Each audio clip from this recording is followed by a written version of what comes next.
ગુજરાતના કચ્છ જિલ્લાના રાપર તાલુકાના પ્રસિદ્ધ યાત્રાધામ વ્રજવાણી ખાતેથી ખેડૂતોના હક અને અધિકારો માટે કિસાન અધિકાર પદયાત્રાનો ભવ્ય પ્રારંભ થયો છે।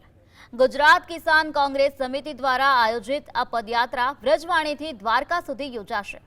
યાત્રાની શરૂઆત પૂર્વે વ્રજવાણીના સતી માતાના મંદિરે કોંગ્રેસના અગ્રણીઓ દ્વારા ધ્વજાપૂજન કરવામાં આવ્યું હતું। આ પદયાત્રામાં કોંગ્રેસ નેતા પાલ આંબલિયા સહિતના આગેવાનો અને ખેડૂતો મોટી સંખ્યામાં જોડાયા હતા।